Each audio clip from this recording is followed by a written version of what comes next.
So today I want to call our attention to contentment as an exploration and investigation, as a practice. And the first thing I'd like to say is right now in this present moment, if you were to rate how you feel with regards to contentment on a scale of 1 to 10, where 1 is like zero contentment, total agitation, restlessness, non-contentment, and 10 is solid contentment, just peaceful and happy. Where would it fall right now? Right now, just take a minute.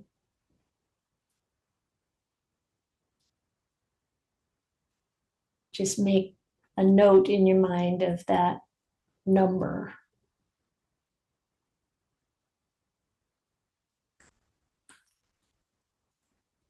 And of course, this is very conditional because our contentment changes, our level of contentment changes. And we're going to look at contentment from a few different angles today. But before we start that, I'd like to offer the opportunity to take the 3 refuges and 5 precepts. And I think we're going to share that on the screen so everybody can participate. And in your books, if you have a book, it's page 70 in the book, or if you've got a PDF, it's page 72. Is there anybody who would kind of like to lead the request? It's fairly simple, but do I have a volunteer? I'll volunteer. Elizabeth is volunteering. Yay. Okay. You might want to start with bowing 3 times. Everyone.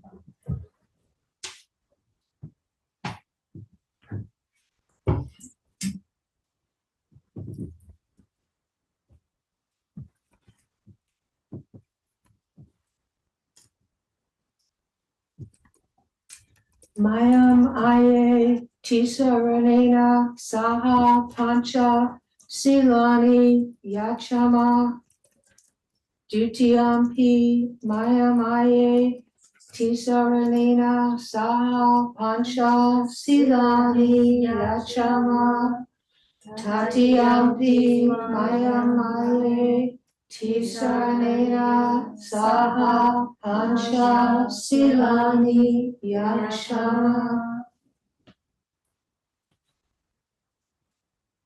Namo tassa bhagavato arahato samma sambuddhassa. Namo tassa bhagavato arahato samma sambuddhassa. Namo tassa bhagavato arahato samma sambuddhassa. Namo tassa bhagavato arahato samma sambuddhassa. Namo tassa bhagavato arahato samma sambuddhassa. Namo tassa bhagavato arahato samma sambuddhassa. Buddhang saranang gacchami. Buddhang saranang gacchami. Dhammang saranang gacchami. Dhammang saranang gacchami. Sanghang saranang gacchami. Sanghang saranang gacchami. Dutiyampi Buddhang saranang gacchami. Dutiyampi Buddhang saranang gacchami. Dutiyampi Dhammang saranang gacchami. Dutiyampi dhammam saranam gacchami. Dutiyampi sangham saranam gacchami. Dutiyampi sangham saranam gacchami. Tatiyampi buddham saranam gacchami. Tatiyampi buddham saranam gacchami. Tatiyampi dhammam saranam gacchami. Tatiyampi dhammam saranam gacchami. Tatiyampi sangham saranam gacchami. Tatiyampi sangham saranam gacchami. Tisaranam gamanam nititang. Ayya. Panatipata veramani sikkhapadang samadhiyami. Panatipata veramani sikkhapadang samadhiyami. And undertake the precept to refrain from taking the life of any living creature. Adina dana veramani sikkhapadang samadhiyami. Adina dana veramani sikkhapadang samadhiyami. I undertake precept to refrain from taking that which is not given. Kamesu michachara veramani sikkhapadang samadhiyami. Kamesu michachara veramani sikkhapadang samadhiyami. I undertake the precept to refrain from sexual misconduct. Musawada veramani sikkhapadang samadhiyami. Musawada veramani sikkhapadang samadhiyami. I undertake the precept to refrain from false and harmful speech. Surameraya majapamadhatana veramani sikkhapadang samadhiyami. Surameraya maja pamadatana veramani sikkhapadang samadhiyami. I undertake the precept to refrain from consuming intoxicating drink and drugs which lead to carelessness. Imani pancha sikkhapadani silena sukha tingyanti. Silena voka sampada. Silena nibhutingyanti tasma silang visodaye. Sadhu, sadhu, sadhu.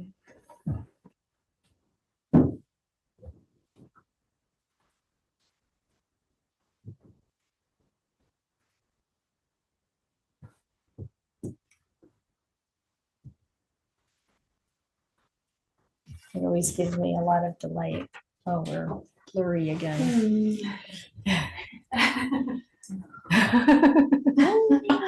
There we go. So now, let's try it again. Just check inside. How's the level of contentment? Is it the same? Has it changed?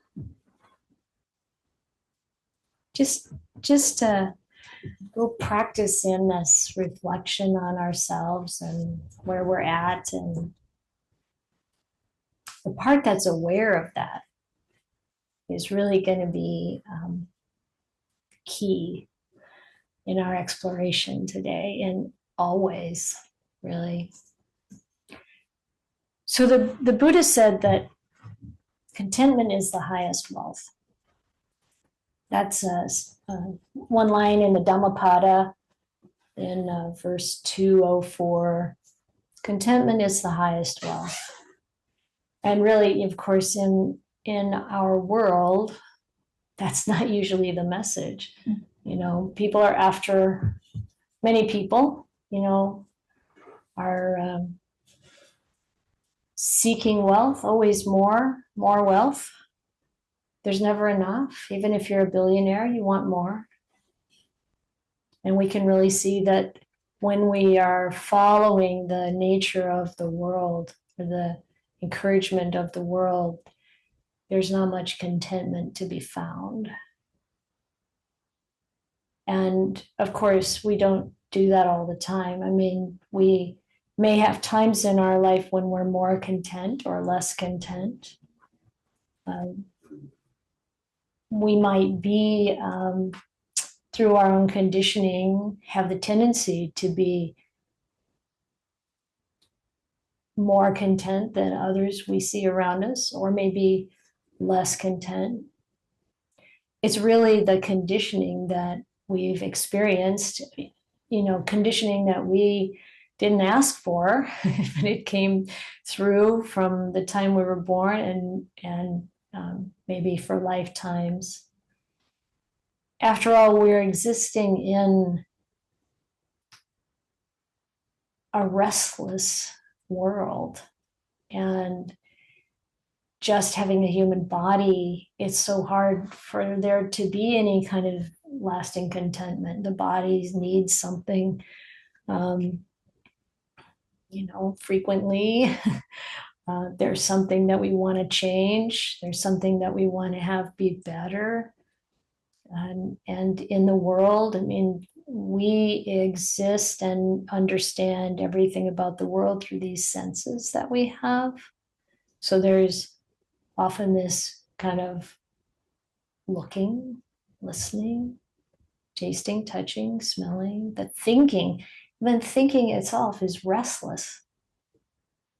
So we live in a restless world, not just because it's full of greed, hatred, and delusion and all different kinds of distractions, but just by the very nature of existence, it's restless. And yet, we find ways to be content, and we can see a relativity of our contentment. Like, you might happily live in a house your whole life or for many years and not really change much of anything. That can be, you can be content with the way your living situation is, or not. It can be, you can see other things you might be content with. For mendicants, the Buddha, said that we should be content with whatever dwelling place we have, whatever alms food we have, whatever robes we have, whatever medicine. And, sometimes we can really recognize that we are content with whatever comes. And then we'll notice that we're not. We want something different. We want something better. We've got issues coming up in our body or whatever, or maybe in our community, in any part of the social fabric we're part of, where it's really, we feel the need, the desire, the wish for change, and within that there's a sense of discontent. So what do we do with that? Do we, the most productive, the most compassionate, the most wise thing we can do is observe first and foremost, how do I feel? Where do I stand with this? Why do I want something to be different than it is? And it's not necessarily a bad thing. And it's not like we should be unhappy with ourselves when we want things to change, or when we're disturbed because something has changed. It's like, this is natural. This is part of the package of what we get is in human life. So the practice becomes one of, really reaffirming and developing the habit to be able to observe, to be aware of what's happening, to be aware, and then the action we take based on wisdom. Because we can also Can you, let me make this a question. Do you think it's possible to be content and still act, create change, improve something?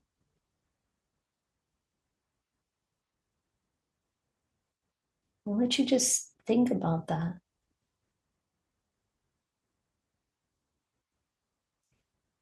I mean, sometimes we see that we can help. And if we're not attached to our help being productive, we're not attached to an outcome, we can be content with however it unfolds.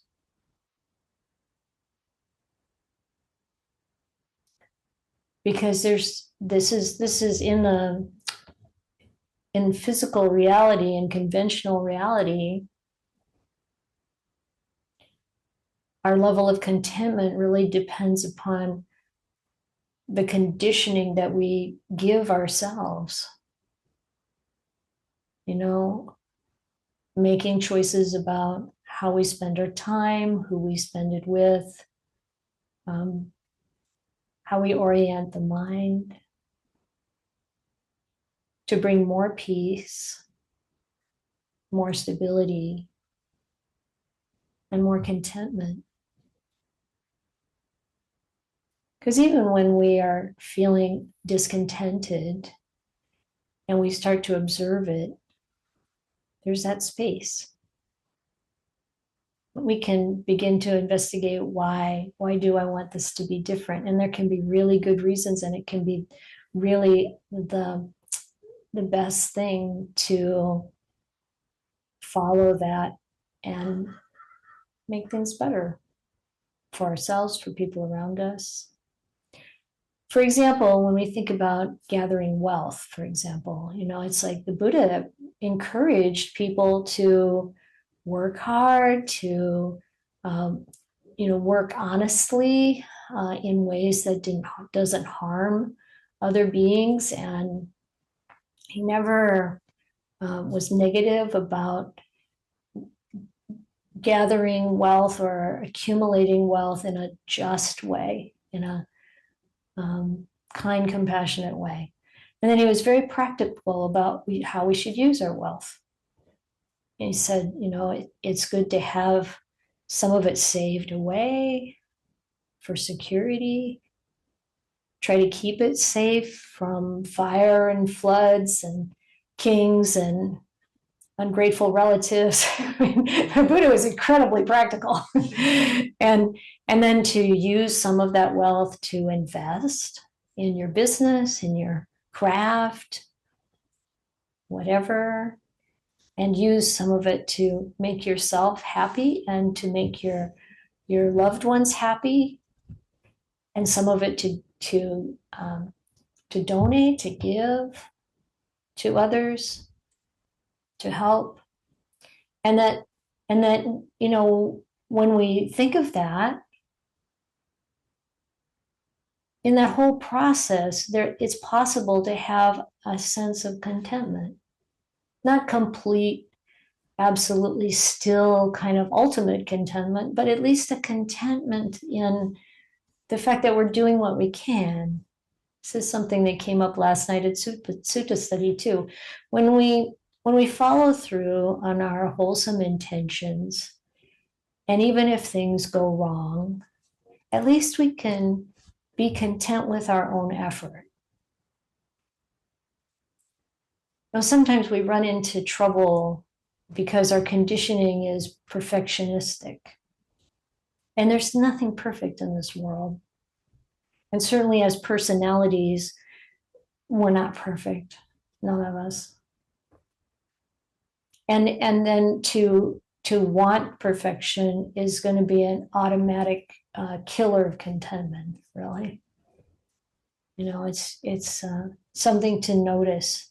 And so how do we become content with the fact that we have that conditioning? It comes through stepping back and being aware of those patterns that we have that are unfolding, and we can see it happening, and then we can make choices.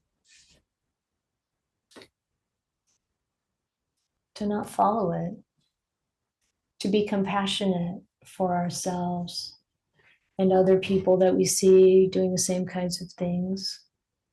We're just being compassionate for the fact that people, regardless of how wholesome or unwholesome their actions are, they're following their conditioning, or caught in a certain kind of pattern. And bring up the gratitude for how wonderful it is when we can see those patterns and make choices to do things differently. Even though sometimes it takes an incredible amount of fortitude to resist going down the same old track of discontent and greed, hatred, or delusion. And yet we can do it. So it's already close to 10:30. And while we're here together, I want to ask if people have questions or comments. And then later, because we're doing this as a Daylong, we'll come back online at 1 o'clock. And again at 3 p.m. California time. And we'll be meditating and looking at a couple of suttas, one sutta and a little bit of a commentary on another from another sutta, and just really explore this idea of what does it mean to be content? What does it mean to be content in the world? And then we're going to talk about what you might call ultimate contentment, the true contentment. In fact, since some of you won't be probably able to come for the rest, I'm just going to read the sutta I want to share. It comes from the Sutta Nipata, and it's actually the last chapter in the Sutta Nipata, which is a sequence of questions asked by people in this group of Brahmins that came to visit the Buddha. And this part is Sutta Nipata 5.3, the questions of Tisametya. And this is his question: who here is contented in the world? For whom is there no agitation? Who, having directly known both ends by reflection, does not get stuck in the middle? Who do you call a great person? Who here has transcended the seamstress? So, of course, some of that is not easy to know what he means in the beginning. We'll talk about that later, I think. But the Buddhist response is one leading the spiritual life among sensual pleasures. That's what we're doing, leading the spiritual life among sensual pleasures. One rid of craving, always mindful. A mendicant who, having understood, is quenched. That's who has no agitation. Having directly known both ends, by reflection, one does not get stuck in the middle. I call that person a great person. They have transcended the seamstress. So, being continually mindful, continuously mindful, aware. And until we can make that continuous, we can call it up at any moment, being present with the way it is right now. And when we feel that solid place to take a stand, taking our stand with awareness, with Dhamma,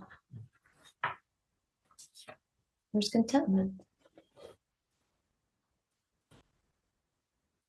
So I'd like to take a few extra minutes if people want to stay on and just see if you have any comments or questions. Yes, Alex? I just want to thank you so much for that reflection. It's something I've been working with a lot, and it's just always a good reminder.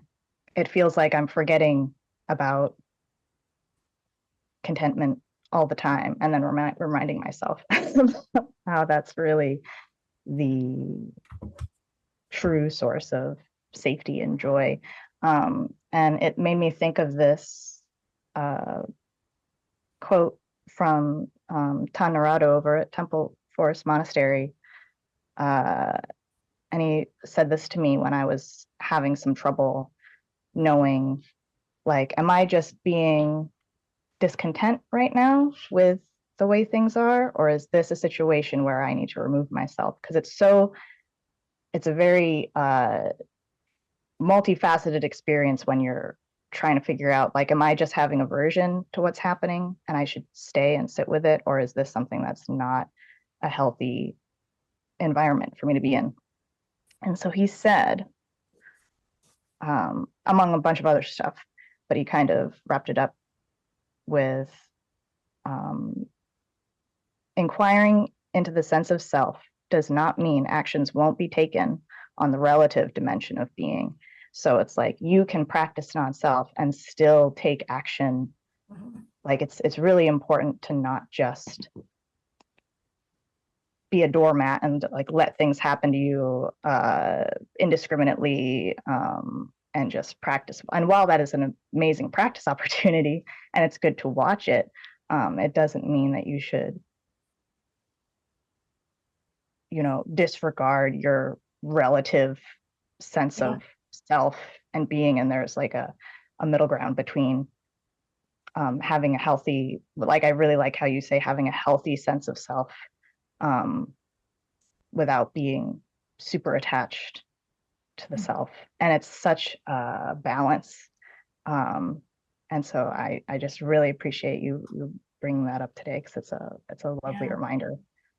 Yeah, thank you, Alex. I mean, it's really, I go back to what the Buddha said about, when to stay and when to go. And I'm glad that he didn't talk about circumstances. He didn't say, oh, when someone's abusive, then you need to go, or whatever. He said, look at whether your wholesome qualities are increasing and your unwholesome qualities are decreasing, or are your unwholesome qualities increasing and your wholesome qualities decreasing? And when your wholesome qualities are decreasing and your unwholesome qualities are increasing, then you should leave. And it's not so easy to see right away because our patterns could be very unwholesome and they jump to the fore, right? But then we need to be able to observe that and calm that down and then see, like what's really happening here. And then we get through our wisdom, discernment, we can see whether or not this really is a toxic situation for us, time to go, or something that we need to do within that situation to really change the way things are going there. So it's true. The Buddha never encouraged becoming a doormat, opening yourself up to harmful things to happen to you, but to be wise and take care of the body and take care of the mind and do it with wisdom and kindness, compassion for people around us, keep those precepts strong, and take action. Fully enlightened beings still take action. They don't have karma as a result because they're not attached. But it's important understanding. Thank you, Alex. Thank you so much. I see in the chat from Leah, the seamstress is really what ties us. There's another sutta where the monks ask the Buddha about this. And let me see if I can just find the seamstress is craving, is what ties us in or kind of sews us into the pattern, the craving. That's the seamstress. It weaves us in, being reborn, one state or another. So what you were going to ask about, Neil? I still want to ask. No. Yeah, maybe. Just to pick up on what Alex was saying and something you said in the beginning of the talk. Something I keep trying to remind myself is that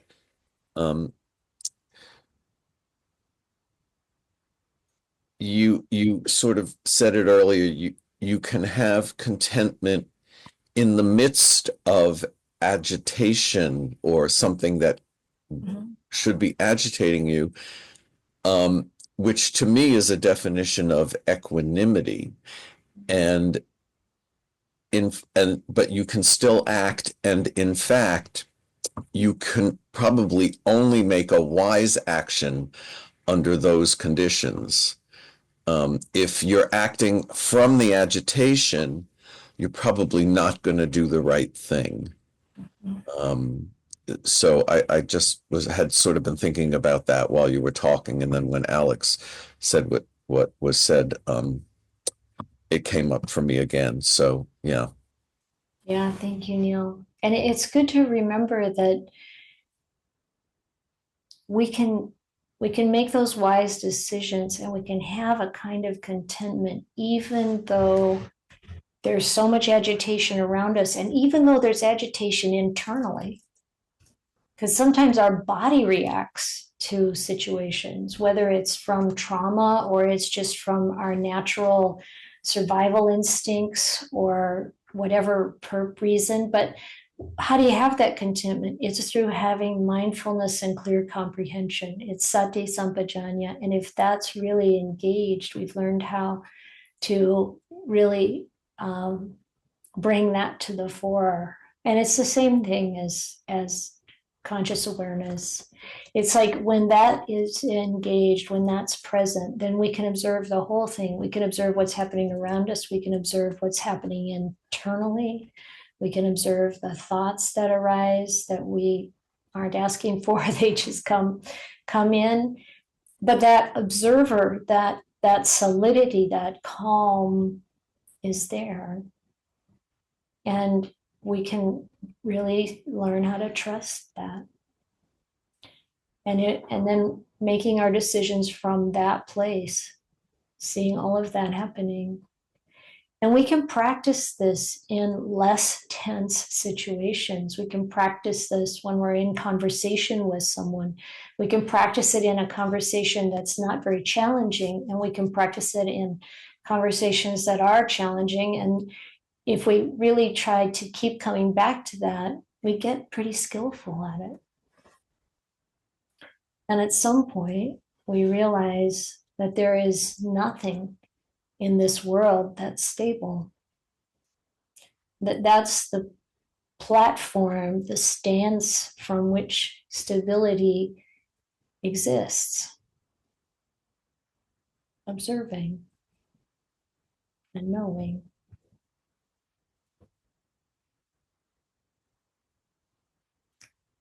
So we probably should close this. Here in California, it's about 10:40, and we'll probably eat in 20 minutes or so. So we're gonna go take care of that, and we'll come back at 1 o'clock, and then later again at 3 o'clock. And so between now and then, some people here will be in the kitchen getting things ready, and we'll have food and then practice, if the weather permits, doing some walking meditation, sitting meditation. And for everyone who's, I don't know, at home or wherever you are, just encourage you to reflect on these things. There'll be a chance to ask questions. I always feel like your questions are so valuable in teasing out the meaning of the Dhamma, the meaning of whatever topic we're focused on, and to bring real examples is really powerful. So thank you all.